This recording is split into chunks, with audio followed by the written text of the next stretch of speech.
मैं डॉक्टर प्रतिभा शुक्ला, सह आचार्य हिंदी, एमए उत्तरार्ध अर्थात भाषा विज्ञान के अंतर्गत इकाई अर्थ विज्ञान में अर्थ विकास के कारणों की चर्चा आगे बढ़ाते हुए आज अर्थ परिवर्तन के अन्य अनेक कारणों की चर्चा करने जा रही हूँ। प्रिय विद्यार्थियों, पिछले वीडियो में हमने अर्थ परिवर्तन के दो कारणों, पहला भौगोलिक परिवेश में परिवर्तन और दूसरा सामाजिक क्षेत्र में या सामाजिक परिवेश में परिवर्तन की चर्चा की थी। आज हम उन्हीं परिवर्तनों से आगे बढ़ते हुए चर्चा करने जा रहे हैं कि राजनीतिक परिवेश या वातावरण में परिवर्तन से किस प्रकार शब्दों के अर्थ में परिवर्तन हो जाता है। राजनीतिक परिवेश में परिवर्तन के कारण ही आजकल क्रांति शब्द का अर्थ पहले जैसा नहीं रह गया है। पहले बिना रक्तपात के किसी राज्य सत्ता को नहीं बदला जा सकता था, अतः क्रांति का अर्थ था रक्तपात द्वारा राज्य सत्ता में परिवर्तन। किंतु यदि हम पिछले इतिहास में न जाकर हम अपने स्वाधीनता आंदोलन की ही बात करें तो हम देखते हैं कि गांधी जी के प्रभाव से हमारा जो स्वाधीनता आंदोलन था वह अहिंसक क्रांति में बदल गया और इस तरह से हमारा आंदोलन अहिंसक क्रांति के रूप में लड़ा गया या चला। अतः अब क्रांति दल हरित क्रांति, श्वेत क्रांति, वैज्ञानिक या वैचारिक क्रांति और वर्तमान परिवेश में तो कहें विकास क्रांति जैसे शब्द अपनी पूर्ण अर्थवत्ता के साथ प्रयुक्त किए जा रहे हैं, क्योंकि अब क्रांति शब्द का अर्थ केवल परिवर्तन ही रह गया है, उसमें रक्तपात की प्रबल भावना नहीं रह गई है। और इस तरह से हम देखते हैं कि राजनीतिक परिवेश में परिवर्तन से किस प्रकार किसी शब्द के अर्थ में परिवर्तन की स्थिति उत्पन्न हो जाती है और वह शब्द अपने पूर्व अर्थ को छोड़कर सर्वथा नवीन अर्थ में प्रयुक्त किया जाने लगता है। अगला कारण है सांस्कृतिक परिवेश। सांस्कृतिक परिवेश में परिवर्तन होने से भी शब्दों के अर्थ में परिवर्तन की स्थिति आ जाती है। पहले हमारा जो भारतीय समाज था वह वर्णाश्रम प्रधान था। भारतीय संस्कृति के फलस्वरूप तत्कालीन शब्दों के अर्थों में भी परिवर्तन हो गया है। पहले हमारा समाज 4 वर्गों ब्राह्मण, क्षत्रिय, वैश्य और शूद्र में बटे हुए थे, किंतु आज ब्राह्मण, क्षत्रिय, वैश्य और शूद्र अपने पुरातन अर्थ को अभिव्यक्त नहीं करते। आज ज्ञान के बिना भी व्यक्ति ब्राह्मण हो गया है। क्षति से रक्षा न करने वाला भी क्षत्रिय कहलाता है।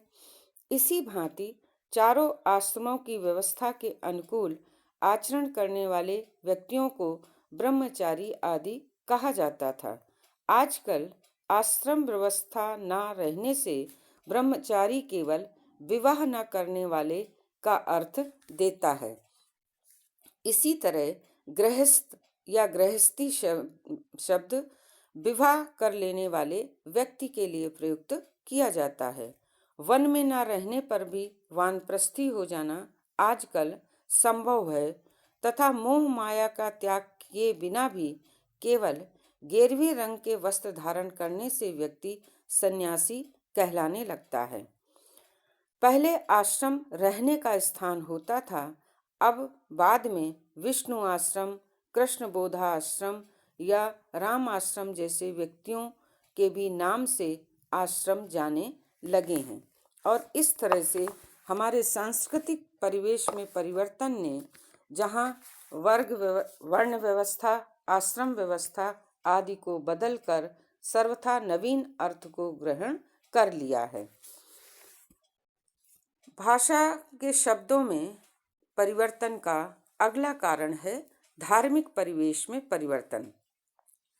धार्मिक वातावरण के बदलने से भी शब्दों के अर्थों में परिवर्तन हो जाता है।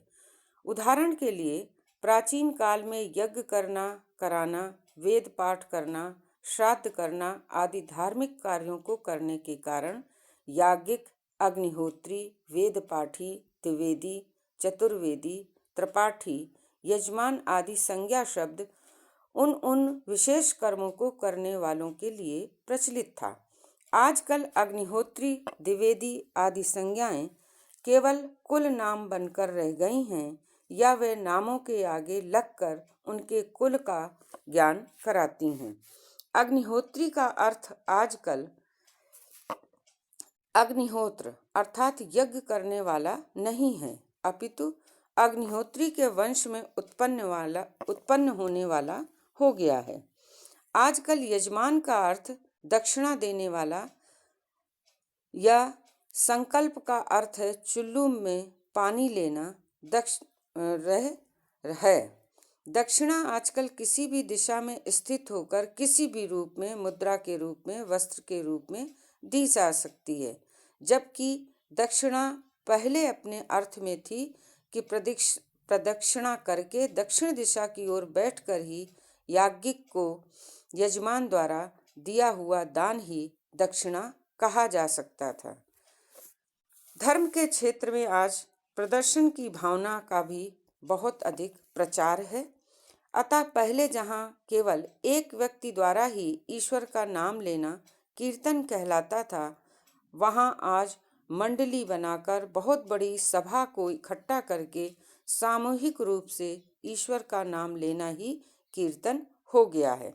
अर्थात कीर्तन शब्द में जहाँ किसी एक व्यक्ति की उपस्थिति ही पर्याप्त होती थी कि वह स्वयं ही नाम लेता था और स्वयं ही उस नाम का बार बार पुनरावृत्ति करके ईश्वर का कीर्तन करता था, अब वह कीर्तन शब्द अपना मूल अर्थ को छोड़ चुका है। इसी प्रकार बिना श्रद्धा के भी ब्राह्मण को भोजन कराने मात्र से आजकल श्राद्ध हो जाता है और इस तरह से धार्मिक परिवेश के परिवर्तन से भी शब्दों के अर्थ में परिवर्तन होता है। अगले कारण के रूप में हम ले रहे हैं भौतिक साधनों में परिवर्तन।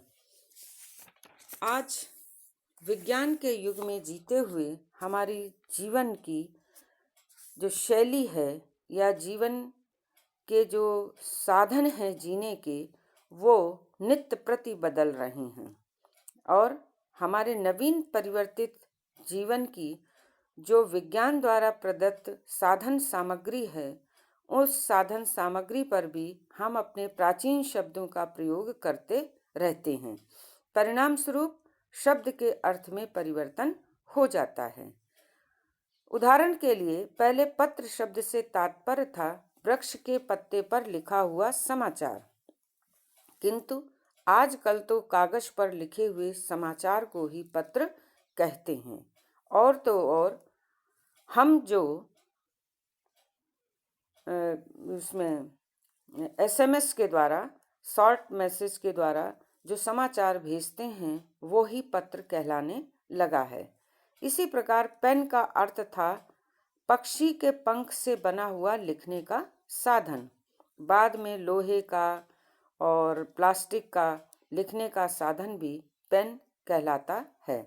इसी प्रकार तूलिका का अर्थ था रुई को लपेटकर सींक आदि में जिससे आलेखन करते थे, मारते थे। आजकल रुई से न बनने पर भी आलेखन के साधन को तूलिका ही कहा जाता है और यह तूलिका, पत्र, पंख आदि वैज्ञानिक और भौतिक विकास के बाद भी अपने पुराने अर्थ को छोड़कर सर्वथा नवीन अर्थ को वहन करने लगे हैं। अगला हमारे भाषा विकास का कारण है लाक्षणिक प्रयोग। लाक्षणिक प्रयोग में अनुभूति की ठीक ठीक अभिव्यक्ति के लिए लाक्षणिक प्रयोग रचनाकार द्वारा किए जाते हैं। जैसे किसी वीरता से प्रभावित होकर उसे सिंह कह देते हैं। इसी प्रकार भीरू या डरपोक स्वभाव के व्यक्ति को गीदड़, मूर्ख को गधा, भोले स्वभाव वाले व्यक्ति को गाय तथा अपकारी व्यक्ति को बिच्छू भी हम अकस्मात ही कह उठते हैं। यहाँ सभी प्रयुक्त सभी शब्द हमें लाक्षणिक प्रयोग द्वारा अर्थ को देते हैं, जबकि वे अपने मूल अर्थ का वहन नहीं करते। यहाँ सांप, बिच्छू आदि का अर्थ बदलकर अपकार और मूर्ख वीर आदि का हो जाता है, और इस तरह से लाक्षणिक प्रयोग द्वारा भी हम शब्दों के मूल अर्थ को छोड़कर उसका लाक्षणिक प्रयोग करके अर्थ में परिवर्तन कर देते हैं। अगला कारण है औपचारिक प्रयोग। औपचारिक प्रयोग के कारण भी भाषा में परिवर्तन होता है। औपचारिक प्रयोग के कारण भाषा अत्यंत सजीव हो उठती है। जैसे नारियल, गन्ने या आलू में जो छोटे छोटे छेद होते हैं उनको आँख कहना, सुराही की गर्दन, घड़े का पेट, चने की नाक, आरे के दांत या किसी छंद का पाद आदि में वस्तुतः आँख, नाक आदि का अर्थ वही नहीं है जो मनुष्य के आँख, नाक, कान के लिए होता है। यहाँ आँख का तात्पर्य केवल आँख जैसा चिन्ह तथा नाक या गर्दन आदि का अर्थ नाक या गर्दन से मिलता जुलता अंग या आकार ही है। और इस तरह से हम औपचारिक प्रयोग से भी भाषा के अर्थ में थोड़ा बहुत परिवर्तन करते हैं। अगला कारण है अलंकारिक प्रयोग। अलंकारिक प्रयोगों में भी शब्दों का अर्थ बदल जाता है। कालिदास के बाले तब मुखाम्बोजे कथ मिंदी वरदयम या जयशंकर प्रसाद के मुख कमल समीप सजे थे दो किसले दल पुरैन के आदि वाक्यों में कालिदास ने नेत्रों को जहाँ दो इंदिवर अर्थात नीलकमल तथा प्रसाद जी ने कानों को दो किसले दल पुरैन के कहा है, स्पष्ट है कि यहाँ उपर्युक्त सभी शब्दों के अर्थों में परिवर्तन हो गया है। इसी प्रकार रूपक, वक्रोक्ति आदि अलंकारों से भी अर्थों में परिवर्तन हो जाता है। अगला कारण है कहावतों तथा मुहावरों में प्रयुक्त शब्द। भाषा में प्रयुक्त कहावतों तथा मुहावरों में भी शब्दों के अर्थों में परिवर्तन हो जाता है। उदाहरण के लिए 4 दिन की चांदनी फिर अंधेरी रात में 4 का अर्थ है 4 संख्या नहीं अपितु थोड़ा समय। चांदनी का अर्थ है सुख, अंधेरी रात का अर्थ है दुख। इसी प्रकार दूसरी लोकोक्ति है जो तो को कांटा बुवे ताई बोई तू फूल में। कांटा का अर्थ है दुख और फूल का अर्थ है सुख। इस प्रकार कहावतों में शब्द किसी एक अर्थ में रूढ़ हो जाते हैं जो कि उसका मूल अर्थ नहीं होता। मुहावरों में भी आँख खोलना, आँख मूंदना, आँख लगना आदि का अर्थ क्रमशः जन्म लेना, मर जाना, नींद ना आना होता है। यहाँ भी शब्दों के अर्थों में परिवर्तन हो गया है। तो प्रिय विद्यार्थियों, इस प्रकार हमने देखा कि अर्थ विकास के अन्य कारण हैं। अब हम अगले वीडियो में शेष बचे हुए कारणों का अध्ययन करेंगे।